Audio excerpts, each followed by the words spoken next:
Perhaps no blockbuster has undergone a stranger cultural evolution than The Matrix. The sci-fi masterpiece resonated so deeply that it swiftly grew beyond the confines of cinema to take on novel meanings in the zeitgeist. Initially invoked to signal a mind-bending interrogation of reality in the digital age, how do we know that we're actually here in America and not part of the Matrix? The film underwent its first transformation when, quote, taking the red pill became a metaphor for challenging mainstream, often liberal-leaning ideologies. Now, while not bound to the creator's intent, a piece of art's cultural meaning usually remains within the author's ideological framework, save for egregious exceptions like Pepe the Frog. But not so with The Matrix, much to the dismay of its creators. In mid-2020, both Elon Musk and Ivanka Trump tweeted that people should take the red pill, prompting a candid response from co-creator Lily Wachowski. In its latest incarnation, The Matrix has been co-opted by a distinct breed of influencer to depict themselves as radical freethinkers being pursued by a shadowy authority. Following his arrest for human trafficking and criminal conspiracy late last year, Andrew Tate took to Twitter to paint his legal turmoil as a righteous battle against a hidden elite. He tweeted, "The Matrix has attacked me, but they misunderstand. You cannot kill an idea. Hard to kill." Similar tweets ensued, identifying, quote, The Matrix as the architect of his persecution. 2023 saw more influencers from a similar corner of the web follow suit. In January, amidst backlash over his shady CryptoZoo project, Logan Paul tweeted, "The Matrix is real. Pray you never become its target." In February, The Matrix was blamed for turning Aiden Ross's family against him. And in March, Sneeko claimed that he was silenced by The Matrix. Why this specific metaphor? What about The Matrix makes it the perfect scapegoat for these figures? Does portraying themselves as victims of a vague, malevolent force allow them to shirk responsibility? Well, that's definitely part of it, but I think the prevalence of this metaphor represents something deeper about the ideological and psychological appeal of this type of content. If I had to pick an element of the movie that most accurately resonates with Andrew Tate or Logan Paul's content, it wouldn't be the story of the disaffected hacker unveiling the truth of his secret oppression. It would be more Cypher's iconic stake. Ignorance is bliss. Makes me hungry every time. Just as this mouth-watering delight represents the tantalizing allure of Cypher's dream life in The Matrix, I don't want to be rich. Someone important. Like an actor. the Andrew Tates of the web craft, shape, and sell desire. Tate's got opulent mansions, million-dollar cars, a private movie theater, models for days, and well, he's not subtle about it. He doesn't just showcase a lifestyle, he sells the dream of it. Paul, too, sells lifestyle as a consumable spectacle, his content a carousel of leisure, affluence, and fame.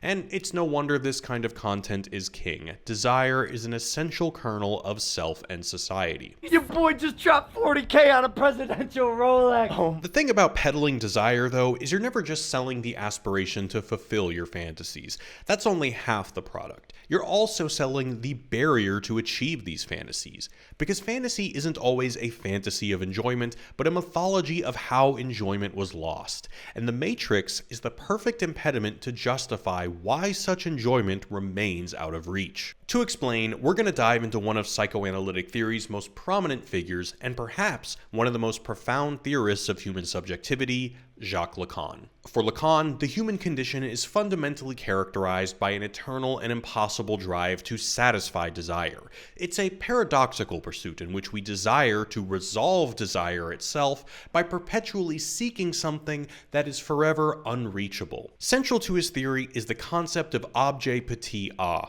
or the object cause of desire, an elusive thing that symbolizes the promise of desire's fulfillment. However, this object is inherently unattainable, always a moving target. Objet petit a refers to a certain excessive quality that's in an object, but more than the object. For example, a jacket that was once worn by Elvis. There's an element to the jacket, namely the narrative that it was once owned by the king of rock and roll, that is more than the object in itself, which might otherwise just be a raggedy plain jacket. There's an excess, an elusive element that authenticates it. But even if you possess the jacket, you'll never actually feel closer to witnessing or being Elvis. The desirous quality of objet petit a always promises more, but never lives up to the expectations it arouses. For another example, imagine having a huge crush on someone. You've painted this person into an ideal born out of a mix of personal desires, social influences, and cultural narratives. She's not just herself, she's perfect, she's the one. However, even when the ideal relationship with the crush manifests, there's an inevitable lingering sense of something missing, an indefinable more that keeps you from absolute fulfillment. Objet petit a is the illusory promise that happiness is just around the next corner with the next person, in the next product, in the next experience, but it's never fully attainable. And for my favorite philosopher Slavoj Žižek, this is where ideology steps in and performs its magic trick. In the perpetual deferral of fulfillment, we look for a narrative, a mythology to explain why we don't have that enjoyment or why we've lost it. We take the impossibility of fulfillment and tell stories to ourselves about ourselves, the way the world works, and our place in it to justify why we can't achieve it. It creates a scapegoat, a shadowy antagonist responsible for our unfulfilled aspirations. Zizek often points to the Germans scapegoating Jewish people during World War II, or various European countries scapegoating immigrants today.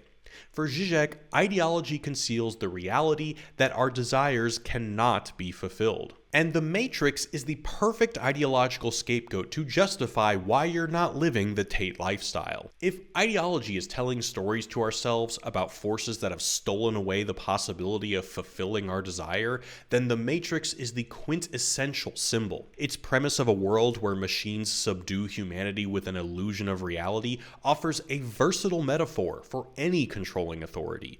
Blaming the Matrix can be whatever you want it to be. It can be the 1%, it could be the darn Democrats, it could be the darn Republicans, it could be the media elite, anyone supposedly trying to control the herd by obscuring the truth.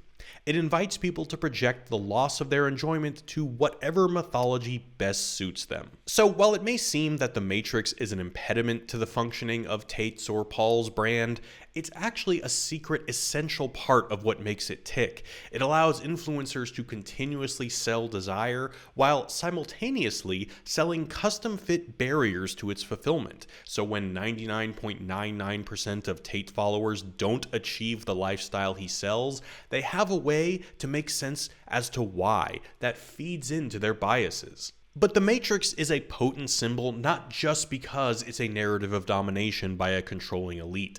It's also because this controlling elite is hidden, that the humans' domination by the machines is obscured, that the barriers to fulfillment are unseen is essential to the appeal of this metaphor, and I think one of Lacan's favorite Greek myths can speak to this. Pliny the Elder, in his History Naturalis, recounts a tale of two painters, Zeuxis and Parrhasius, engaging in a competition to see who could paint the most realistic image. Zeuxis goes first. He paints a still life of grapes so lifelike that birds fly down to peck at them, thinking it's actual food. Pretty good. But then Parrhasius goes and presents a covered painting. When Zeuxis attempts to unveil it, he finds that, wait a minute, the veil itself is the painting. It's a painting of a veil so lifelike that he tried to pull it back. Parrhasius didn't just fool animals, he fooled a fellow artist. More than a testament to artistic prowess, this story revealed a profound insight into human nature for Lacan. Zeuxis' painting appealed to the basic instincts of birds, a straightforward desire for sustenance. Parrhasius' work, however, revealed a deeper, uniquely human craving, our intrinsic hunger to be incited to ask what lies behind, to be presented with an obstacle that promises fulfillment once surpassed.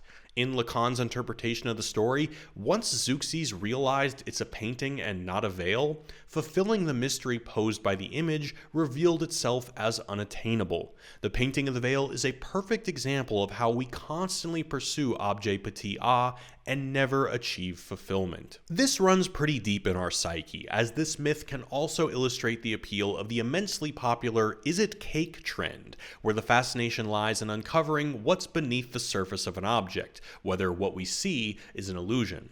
We love being posed with an impediment that promises a kind of fulfillment or epiphany, but every time we find out, every time the surface of the object is penetrated, well, we just want another illusion. Or if you've ever encountered a toddler with an iPad, you've probably seen one of those immensely popular surprise egg videos that transfix children by promising the revelation of a toy hidden inside a decorative egg. But once you find out what the toy is, it never matches the excitement of the mystery. That invitation to wonder, that's what really makes us tick. It's why the briefcase in Pulp Fiction, the lore in Dark Souls games, or the plot of Twin Peaks: The Return bedevils us, because they incite us to wonder about a hidden truth that we'll never definitively land on, and even if we did, it would never match the excitement of the mystery. So the power of the Matrix as a metaphor is not just about assigning blame for unmet desires on a malleable external force. It's about blaming these unfulfilled desires on an obscured, hidden other, a mysterious force that teases us with the prospect of unmasking a hidden agenda. Just as Neo peels back the veil and discovers the subjugation of humans by machines, scapegoating the Matrix presents us with one of the most enticing things to humanity: a veil that promises the truth as to why things aren't better. It's the perfect ideological construct for influencers who sell desire, because, like coffee with donuts, desire goes best with the tantalizing mystery of why these desires remain unfulfilled and who is responsible for it. Blaming the Matrix is a sophisticated play of ideology that feeds into our desire to endlessly wonder, to endlessly pursue, to endlessly desire. Now, it's hard not to detect a depressing irony here, that The Matrix, a film about uncovering falsehoods and penetrating deceptive ideologies, has itself become a powerful ideological device, a perfect blockage that perpetually stands between us and our desires, that paradoxically feeds the continued pursuit of desire. Philosopher Jean Baudrillard, a central inspiration for the Wachowskis, notoriously hated the film.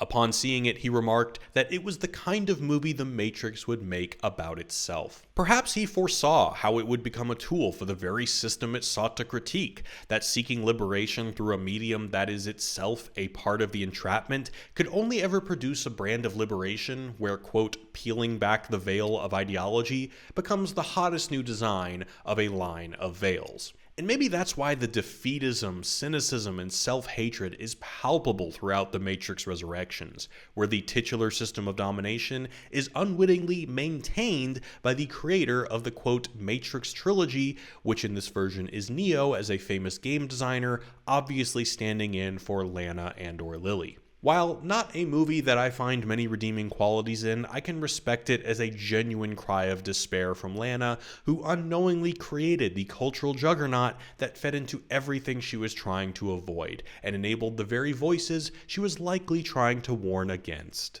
Poor Lana. Well, you'll always be a legend in my book. Hey, if you guys appreciate the content, consider checking out my Ko-fi page where you can support the channel financially. Be sure to subscribe to my Twitch page where I'm finishing up Alan Wake 2, and I'm currently eyeing that new RoboCop game because I love me the Verhoeven original. Subscribe to the channel for more content. All those links are in the description, and as always, thanks so much for watching, guys. Peace.